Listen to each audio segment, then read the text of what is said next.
Welcome to my views on news. Three news stories. First one is about a meeting between Fano commanders and Ethiopian National Defense Force.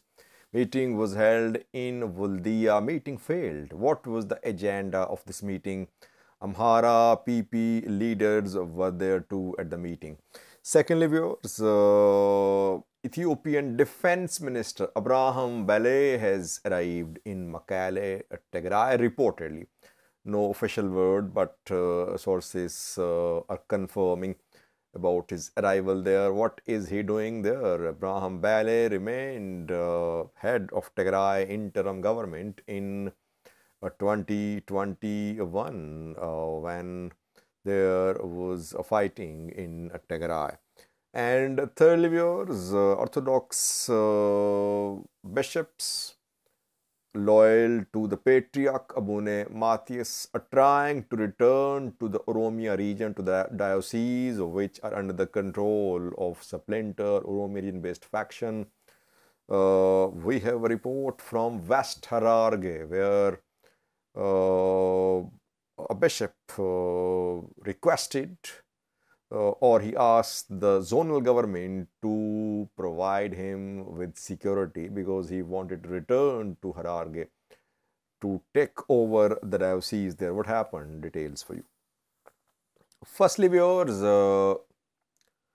Fano consists of several factions, and most of these factions work independently.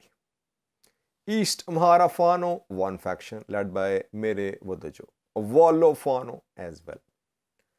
Gajjam Fano. Gajjam is the headquarter of Fano, you can say. The Minakasi, Masrisha from there. Then Gondar Fano, Mesafint. Others too. Mesafint, one of top commanders from Gondar Fano.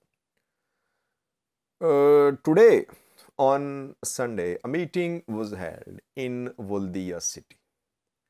Meeting was attended by two Fano factions, East Amhara Fano and Wallo Fano.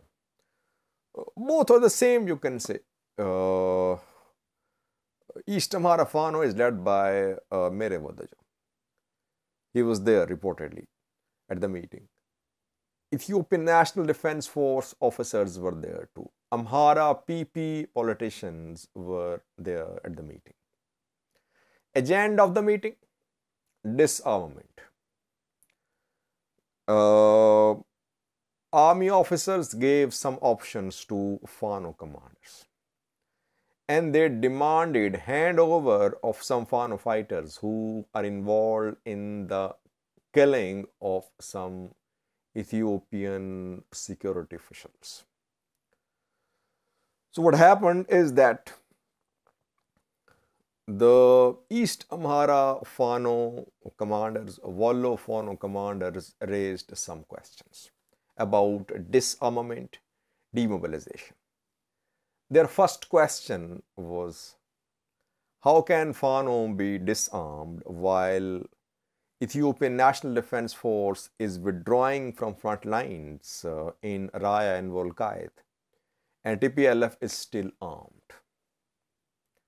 Their second question was about OLA, they call it Shine, that will the government, will the ENDF provide assurance to Fano that OLA fighters will never enter Oromia Special Zone, North Shore Zone of the Amhara region, where attacks have happened in the past. So while OLA fighters are armed, why is that Fano fighters are being disarmed? Fano commanders demanded assurance from ENDF officers about future status of Wolkayth and Raya, Southern Tigray and Western Tigray. They said government must give assurance, commitment to Fano commanders that Wolkayth and Raya will not be handed over to TPLF and that Wolkayth and Raya have become part of the Amhara region. Obviously, ENDF officers had no answers to these questions. ENDF officers, Amhara Prosperity Party leaders, they gave some options to Fano commanders. They offered them they offered that Fano fighters can come under the control of security forces, and maybe they can be a part of security forces too.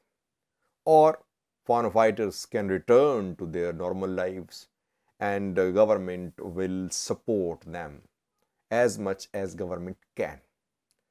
But so far, reportedly, Fano commanders rejected these offers. They refused to be disarmed and demobilized. And as regards the demand of ENDF that Fano fighters involved in the death of security officials be handed over, the Fano commander said that Fano fighters were killed by ENDF officers, ENDF soldiers, when Fano fighters were fighting TPLF fighters a few months ago. No one was held accountable.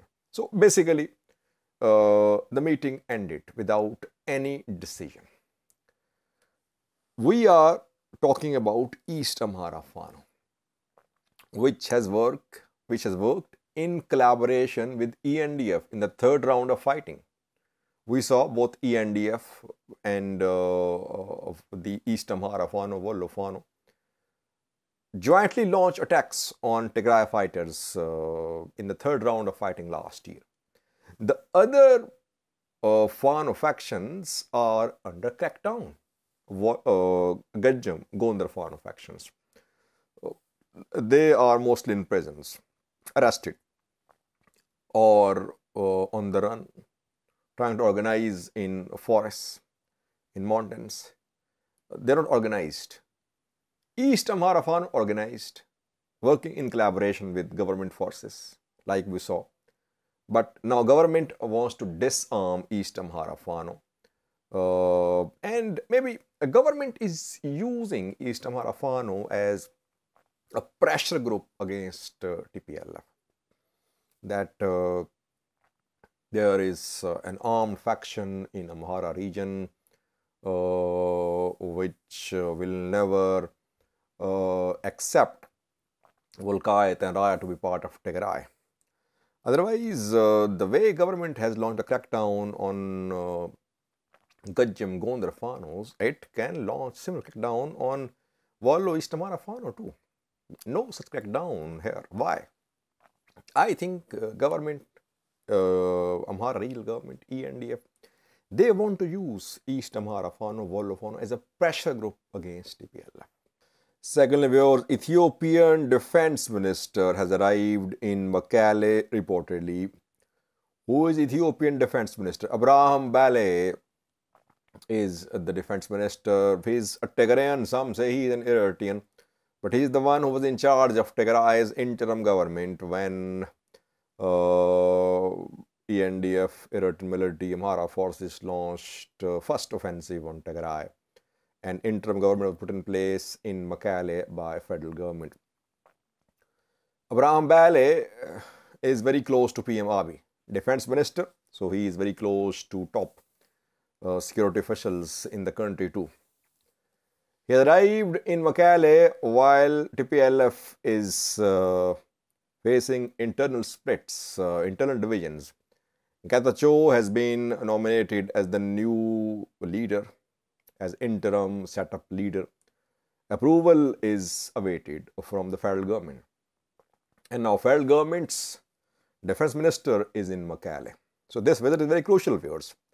And yesterday we heard rumors that federal government was interested in appointing Abraham Bale as interim government head in Tigray. Though rumors, no confirmation. Again, I'm saying rumors. But Abraham Bale's visit of Mekelle is very crucial. It is crucial in terms of establishment of interim government. I personally think that he has come to Mekelle with a message from federal government for the TPLF. Who will he meet in Tigray? Will he meet only TPLF? Will he meet security officials? Will he meet Tigray generals? Will he meet opposition parties? That will determine that will tell us the objectives of his visit. I personally think his visit is linked to the formation of interim government in Tigray. Lastly, viewers, Orthodox bishops are trying to return to Oromo region of Ethiopia, but splinter faction is in control of diocese. Old administration is not being allowed to return. From West Hararghe, we have received a report. Abune Entons was the bishop of West Hararghe, Kiro diocese. Later we saw that this diocese came under the control of the faction of the Oromo region. And now this Abune Entons sent a request or a message, if not request, to the zonal government that he wanted to return to Kiro, West Hararghe. I think he is in Addis Ababa, but he is not in Kiro. West Hararghe zonal government refused to ensure security. West Hararghe government says that it is not in a position to ensure that Abune Entons will arrive safely in Kiro. That supporters of the splinter faction could create a law and order situation if Abune Entons tried to arrive in Kiro. So in Oromia, we are seeing that still the splinter faction is in control of almost all major dioceses, excluding Showa. Older administration is trying to return, but so far no progress made. A court gave 90-day prohibition order. Oromia government is silent largely. Orthodox Church is in touch with the Oromia government. We have seen meeting between Shimalis Abdisa and archbishops of the Holy Synod. But no progress, no considerable progress made so far regarding the return of archbishops loyal to Abune Matthias Church faction to Oromia. Thank you for watching.